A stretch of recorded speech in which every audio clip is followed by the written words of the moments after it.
Telugu Desam party విజయానికి ఉప ముఖ్యమంత్రి పవన్ కళ్యాణ్ గారు చాలా కీలక పాత్ర పోషించారు.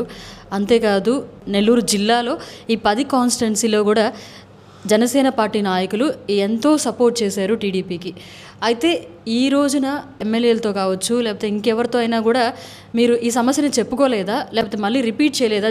వేములపాటి అజయ్ సారు ఈరోజు ప్రతి ఒక్క ఎమ్మెల్యేకి కాల్ చేసి నేను చెప్పిన వారికి మాత్రమే మీరు పదవులు ఇవ్వాలి, నేను చెప్పిన వారికి మాత్రమే మీరు పనులు చెయ్యాలి అని చెప్పి హుకుం జారీ చేశారంట. అది మాకు డైరెక్ట్గా ఎమ్మెల్యే గారులే మేము వెళ్ళినప్పుడు ఎందుకు అసలు పెద్ద ఆయనతో గొడవ ఎందుకు, మీరు కూర్చొని మాట్లాడుకోండమ్మా, మాకెందుకు మీ పార్టీలో మీకు మీకే పడనప్పుడు మేమేం చెయ్యాలి అని చెప్పి వాళ్ళు మాకు సమాధానం ఇచ్చారు. అందుకని చెప్పి మేము 2-3 సార్లు సార్తో కూర్చొని మాట్లాడే ప్రయత్నం చేశాము. కానీ సారు కొంచెం బిజీగా ఉన్నందువల్ల ఇప్పటి వరకు మాకు టైం కేటాయించలేకపోయారు. మేము 1.5 సంవత్సరం నుంచి మేము వెయిట్ చేస్తూనే ఉన్నాం, పిల్లసారు కూర్చుందాము మాట్లాడదామని చెప్పి. కానీ ఎక్కడ అవకాశం అనేది సార్ మాకు కల్పించలేదు. సార్ వస్తున్నారు, ఆయన పనులు ఆయన చేసుకుంటున్నారు. అందుకని చెప్పి సార్ ఏమైనా బిజీగా ఉన్నారేమో మేము గమ్ముగా అయిపోయాము.